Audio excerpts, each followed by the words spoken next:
थोडी साईड. आता परत आमच्या घरावरती जर नांगर फिरवणार असेल तर आम्ही करायचं काय? आता आपण काय करू? मुख्यमंत्री साहेबांना आमची विनंती आहे, नसेल तर आम्हाला मरणाची परमिशन द्या. मग आमच्यावर अन्याय किती करणार आहात? पंढरपूरमध्ये सध्या पंतप्रधान पदाचे डोहाळे लागलेल्या मुख्यमंत्री महोदयांच्या महाकाय कॉरिडॉरची जोरदार चर्चा सुरू आहे. हा प्रकल्प राज्याचे मुख्यमंत्री देवेंद्र फडणवीस यांचा ड्रीम प्रोजेक्ट आहे असं सांगितलं जात आहे. या कॉरिडॉरसाठी तब्बल 700 मालमत्ता धारकांवर प्रशासनाचा डोळा आहे. पण गंमत बघा, ज्या 700 मालमत्ता पाडल्या जाणार आहेत तिथल्या नागरिकांना अजून हा कॉरिडॉर नक्की कसा असणार आहे याचा अधिकृत नकाशा किंवा पूर्ण प्लॅन दाखवण्याचं सौजन्य सोलापूरच्या जिल्हाधिकाऱ्यांनी दाखवलेलं नाहीये. तुम्ही फक्त घरेदारी रिकामी करा, नकाशा बघून काय करायचं आहे, आम्ही आहोत ना, अशा सुप्त आविर्भावात सोलापूरचं जिल्हा प्रशासन काम करतंय. हा नक्की विकास आराखडा आहे की एखादी गुप्त मोहीम, असा प्रश्न आता वारकऱ्यांच्या भूमीत उपस्थित होतोय. हक्काची घरे आणि पिढीजात दुकाने एका झटक्यात जाणार असल्याने नागरिकांनी थेट उपमुख्यमंत्री सुनेत्रा पवार यांच्याकडे इच्छामरणाची परवानगी मागितली आहे. आमचा विकासाला विरोध नाहीये, पण आमच्यावर अन्याय करू नका अशी आर्त हाक सध्या नागरिक मारतायत. दुसरीकडे राज्याचे मुख्यमंत्री मात्र जनतेला आम्ही नागरिकांना विश्वासात घेतल्याशिवाय 1 इंचही पुढे जाणार नाही असं गोड गाजर दाखवण्यात मग्न आहेत. मुख्यमंत्र्याचे हे विश्वासाचे गाजर इतकं मोठं आहे की ते खाऊन जनतेचं पोट भरेल की नाही माहीत नाहीये, पण सध्या सत्ताधारी नेत्यांच्या तिजोऱ्या मात्र भरणार आहेत आणि कॉरिडॉर बाधित नागरिकांची घरे नक्कीच रिकामी होणार आहेत. एका बाजूला विश्वासात घेण्याच्या गप्पा मारायच्या आणि दुसऱ्या बाजूला जिल्हा प्रशासनाने एकतर्फी भूसंपादनाचा ससेमिरा हा बाधितांच्या पाठीमागे लावायचा. हा सरकारचा दुटप्पीपणा आता उघडा पडलाय. सोलापूर जिल्हा प्रशासनाचा कारभार तर एवढा स्मार्ट आहे की ज्यांचे संसार उघड्यावर येणार आहेत त्यांना अंधारात ठेवून थेट जमिनी मोजायला अधिकारी सध्या पंढरीत पोहोचतायत. आम्ही फक्त वरून आलेल्या आदेशांचं पालन करत आहोत, आम्हाला नकाशा विचारू नका, अशी उत्तरे प्रशासनाकडून मिळत आहेत. त्यामुळे जनतेने निवडून दिलेले सरकार आणि जनतेच्या करावर चालणारे प्रशासन आज जनतेलाच उपरं ठरवायला निघाले.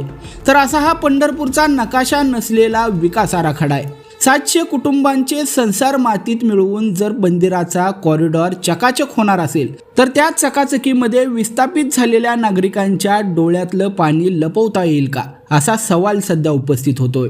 मुख्यमंत्र्यांचे गाजर आणि जिल्हाधिकाऱ्यांचे गुप्त धोरण पंढरपूरच्या नागरिकांना आणखी किती दिवस अंधारात ठेवणार हे पाहणं आता महत्त्वाचं ठरणार आहे. आमचा विषय म्हणजे कॉरिडॉर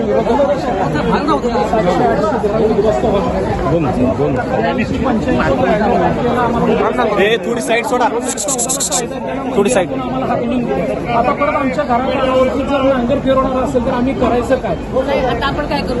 मुख्यमंत्री साहेबांना आमची विनंती आहे, नसेल तर आम्हाला मरणाची परमिशन द्या. मग आमच्यावर अन्याय किती करणार आहात? आम्हाला आरामात तुम्ही आमची घरदार घ्या, आमची विनंती येते आणि तुम्ही हे थांबवू शकता. आमच्या विनंती येते, आमच्यावर फक्त अन्याय होऊ देऊ नका. आमची विनंती आहे. काय विषय मला बोला ना.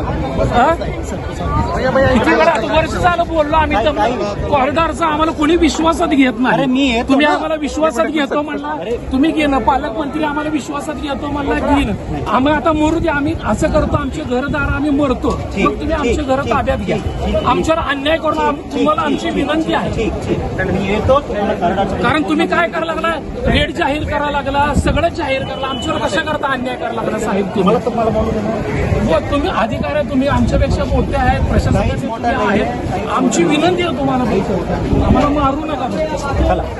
नाही ना सर, नाही नाही नाही, तुम्ही मोठे, तुम्ही आदेश करा. ठीक आहे, आदेशचा विषय नाही आहे. आम्ही सर्व तुम्हाला कार्डाच्या बद्दल मी पुढच्या 10 दिवस येतो, पूर्ण माहिती आमची ती विनंती आहे. नसेल तर आम्ही अगोदर पण सांगितलं, आता पण सांगतो, माननीय मुख्यमंत्री महोदयांच्या आणि उपमुख्यमंत्री सगळ्यांचं म्हणणं असं आहे की सगळ्यांचा विश्वासच काय व्हायला लागलं, तुम्ही ते रेटू नका. आमचं म्हणणं नाही, सगळ्यांचा विश्वास.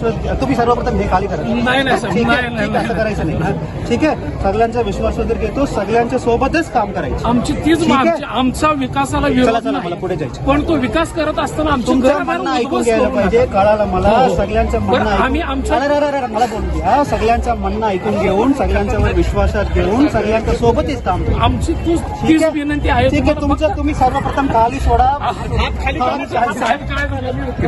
ठीक ठीक आम्हाला मंदिरातून कायदा करून टाकून दिला. ठीक आमच्यावर अन्याय झाला. ठीक आहे. मग आम्ही अजून किती तुमच्या दिवस अन्याय सहन म्हणणं करायचा? ऐकून घेऊन, ते काय तुमचं म्हणणं आहे तो ऐकून घेऊन तसेच पुढे जायचं. ठीक आहे, आमच्यावर अन्याय, तुमच्यावर विश्वास आहे. माझा- कार्तिकेय म्हणजे नाही तुमचं नाही नाव माझावर इतकं विश्वास नाही, शासनाच्यावर विश्वास. शिवाचा पुत्र आहे. कार्तिक म्हणजे शासनाच्यावर विश्वास ठेवा. नाही नाही, आमचा विश्वास तुमच्यावर आमच्यावर माझावर शासनावर विश्वास आमचा नाहीये. विश्वास नाही. नाही नाही शासनाचा प्रतिनिधी नाही, म्हणून तुमच्यावर बोलतो. विश्वास आहे, शासनावर विश्वास नाही. शासनाचा विश्वास ठेवा, शासनाचा विश्वास ठेवा. मुख्यमंत्री महोदयांच्यावर विश्वास ठेवा, पालकमंत्री महोदयांच्यावर विश्वास ठेवा, उपमुख्यमंत्री महोदय सुद्धा आता सांगितलं. सगळ्यांचं म्हणणं ऐकून घेऊनच पुढे जा. म्हणजे आम्हाला मोरू येणार नाही. तुम्ही वाचवणार, तुम्ही एवढेच अपेक्षा आहे. रामकृष्ण आहे.